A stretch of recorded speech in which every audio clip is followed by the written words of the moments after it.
wabarakatuh. Waalaikumsalam warahmatullahi wabarakatuh. Alhamdulillahi wa kafa, wassalatu wassalamu ala sayyidina Muhammadinil Mustafa wa ala alihi ahli sidqi wal wafa, amma ba'du. Anak-anakku sekalian, talibin talibat, shaimin shaimat, wabil khusus majlisul asatid wal ustadzat rahimani wa rahimakumullah. Alhamdulillah, pagi ini kita akan mengkaji tentang fikih kitab Safinatun Najah, meneruskan pembahasan yang lalu. Sampai mana? Mujibatul Ghusli ya. Bismillahirrahmanirrahim. Qala al-muallifu rahimahullahu ta'ala wa nafa'ana bihi wa bi ulumi bihi fid dharaini amin ya rabbal alamin. Faslun mujibatul ghusli. Ghusli, kalau ghuslun artinya membasuh. Nah, kalau ghuslun oginnya didomahkan, mandi. Mujibatul ghusli sittatun. Adapun perkara-perkara yang mewajibkan mandi itu sittatun, ada 6. Adapun perkara-perkara yang mewajibkan mandi sittatun, ada 6. Yang pertama, ilajul hasyafati fil farji, bersenggama. Ilajul hasyafati, masuknya hasyafah, fil farji, ke dalam farji, ya intinya bersenggama. Yang kedua, wa khurujul mani, keluar mani. Wal haidu, yang ketiga haid. Wan nifasu, dan yang keempat nifas. Nifas itu adalah darah yang keluar setelah melahirkan. Kemudian wal wiladatu, dan wiladah, yang keberapa? Yang kelima. Saya ulangi. Mujibatul ghusli, adapun perkara-perkara yang mewajibkan mandi itu sittatun, ada 6. Yang pertama, ilajul hasyafati fil farji, bahasa sederhananya bersenggama, bersetubuh. Yang kedua, wa khurujul mani, dan keluar mani. Wal haidu, dan yang ketiga haid. Wan nifasu, dan yang keempat nifas. Wal wiladatu, dan yang kelima wiladah. Wiladah itu melahirkan. Kemudian yang keenam, wal mautu, dan mati. Jadi anak-anakku sekalian, yang mewajibkan mandi, seseorang harus mandi wajib manakala satu, yang pertama, ilajul hasyafati fil farji, bersenggama, bersetubuh. Ini 18 tahun ke atas ya. Nah, ilajul hasyafati, hasyafah. Hasyafah itu, mohon maaf, bukannya jorok tapi ini ada ilmu. Hasyafah itu adalah helmnya kemaluan laki-laki. Nah, itu hasyafah. Jadi meskipun helmnya doang itu, maka wajib baginya mandi. Meskipun yang didatangi itu adalah hewan, kebo misalnya, mandi, wajib mandi, bukan kebonya yang mandi ya. Misalnya laki-laki yang mendatangi kebok, atau misalnya perempuan yang didatangi kerak misalnya, wajib, ya. Jadi ilajul hasyafah fil farji itu meskipun tidak keluar mani. Jadi ketika ilajul hasyafah fil farji meskipun tidak keluar mani, tidak keluar sperma, maka dia tetap wajib mandi meskipun tidak keluar mani, tidak keluar sperma. Kemudian yang kedua khurujul mani. Yang kedua keluar mani, baik pada saat tidur alias bermimpi, bangun dari tidur kemudian basah, dipastikan yang basah itu bukan ompol tetapi sperma, maka dia wajib mandi. Ataupun dalam keadaan sadar, dalam keadaan terjaga, dalam keadaan tidak tidur, baik misalnya melalui akad yang sah pernikahan suami istri, na'udzubillah misalnya, ataupun melakukan perbuatan zina, khurujul mani, keluar mani, ataupun dengan cara sengaja sendirian. Itu kalau tadi mimpi dalam keadaan tidur ataupun tidak dalam keadaan tidur, mengeluarkan mani sperma dengan sengaja, maka wajib baginya mandi. Kemudian yang ketiga wal haidu dan haid. Kemudian wan nifasu dan nifas, wal wiladatu wiladah. Wiladah itu setelah melahirkan. Jadi kalau seandainya ada perempuan melahirkan, kemudian dipastikan ada darah yang keluar setelah melahirkan, itu namanya apa darah?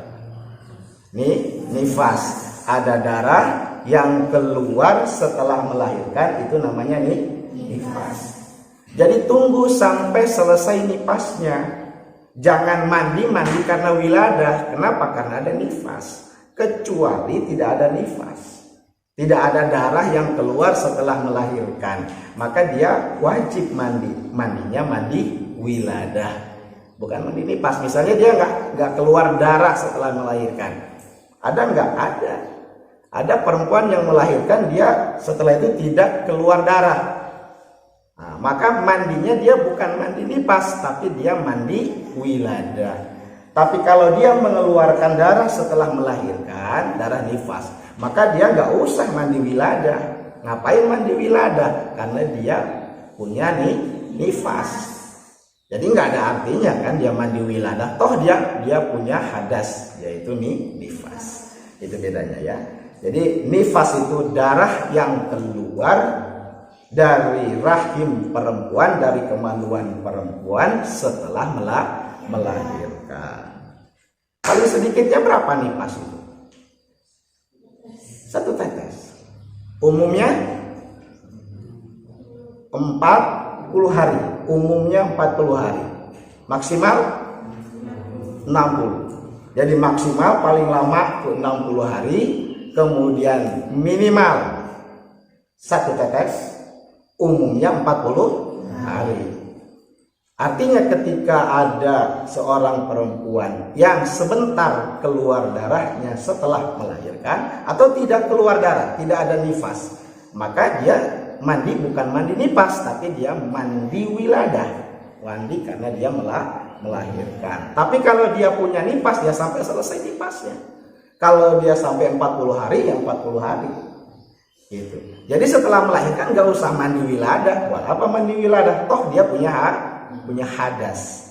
Jadi kalau punya hadas itu ya tidak boleh melakukan mandi besar atau berwudu hadas kecil. Misal ketika seseorang sedang haid kemudian wudu boleh nggak? Nggak boleh. Kenapa? Karena wudu itu untuk menghilangkan hadas kecil. Wudunya dia nggak bisa mengangkat hadas besar, yaitu haid. Nah, haid itu kan hadas besar, wudu hadas kecil. Nah, wudu itu untuk mengangkat hadas kecil. Jadi ketika dia punya hadas besar, kemudian dia berwudu, lah nggak boleh. Kenapa nggak boleh? Karena wudu itu untuk mengangkat hadas kecil. Toh dia masih punya hadas besar, nggak bisa keangkat, bahkan bisa dihukumi haram. Karena ada tala'ub di situ, ada mempermainkan. Untuk apa dia wudu? Toh dia punya hadas besar. Ya, wal haidu wan nifasu wal wiladatu. Paham pengertian ini, bedanya nifas dengan wiladah, ya. Jadi kalau wiladah setelah melahirkan, kemudian kalau nifas itu darah yang keluar setelah melahirkan. Kemudian yang keenam, wal mautu mati. Orang yang mati wajib mandi, bukan si mayitnya yang mandi, tapi kewajiban orang yang hidup untuk memandikan. Wal mautu dan mati. Jadi ada 6 perkara yang mewajibkan mandi. Yang pertama bersenggama, kemudian yang kedua khurujul mani, keluar mani, kemudian yang ketiga haid, yang keempat nifas, yang kelima wiladah, yang keenam mati. Berikutnya paslun. Adapun inilah itu pasal furudul gusli ithnani. Adapun fardunya mandi itu isnani, ada 2. Fardu mandi besar. Fardunya ada 2. Yang pertama an-niyatu, niat. Yang pertama an-niyatu, niat. Yang kedua wa ta'mimul badani bil ma'i, meratakan badan bil ma'i dengan air. Fardunya mandi ada 2. Yang pertama an-niyatu, niat. Yang kedua wa ta'mimul badani, meratakan badan bil ma'i dengan air. Jadi fardunya mandi yang pertama niat. Yang pertama apa? Niat. Yang kedua meratakan badan dengan air. Jadi anggota tubuh yang wajib dibasuh, ya, anggota tubuh yang wajib dibasuh pada saat mandi besar itu 1, yaitu sekujur tubuh. Kalau wudu ada berapa? Wajah, terus kedua tangan, kemudian mengusap kepala, kemudian membasuh kaki. Nah, untuk mandi, kalau untuk mandi 1, ya, 1 anggota tubuh yang wajib dibasuh, wajib diguyur, yaitu apa? Sekujur tubuh dari atas sampai ke bawah, tidak boleh ada yang terlewati, harus teralirkan air. Itu takmimul badan. Maka karena itu niat itu boleh dimulai dari mana saja. Kalau mandi besar boleh misalnya niatnya pada saat membasuh kaki. Niat apa? Saya niat mandi besar, cukup itu. Karena mandi besar itu udah meliputi segalanya. Meliputi tadi itu 1, ilajul hasyafah atau khurujul mani, keluar mani, haid, nifas atau wiladah. Saya niat mandi besar, sudah cukup. Atau kalau mau dikhususkan, saya niat menghilangkan hadas haid, boleh niatnya. Kalau banat gimana niatnya? Dikhususkan. Misalnya bersih dari haid, saya niat menghilangkan hadas haid, boleh. Nifas sudah belum? Belum. Haid ya. Gitu. Saya niat menghilangkan hadas haid. Atau lebih simpel lagi, saya niat mandi besar. Saya niat mandi besar, udah cukup. Karena niat mandi besar itu meliputi bisa haid, bisa nifas, bisa wiladah, bisa disebabkan karena bersenggama, ilajul hasafah atau khurujul mani gitu. Tapi kalau mau dikhususkan ya, yang menyebabkan dia mandi itu karena apa? Karena haid, berarti sebutkan haidnya. Saya niat menghilangkan hadas haid, boleh. Boleh juga umum. Si Fajrul misalnya khurujul mani. Nah, niatnya apa? Saya niat mandi besar. Harus bisa ini. Jangan sampai salah. Nah, saya niat mandi besar. Apa Dit? Saya niat mandi besar.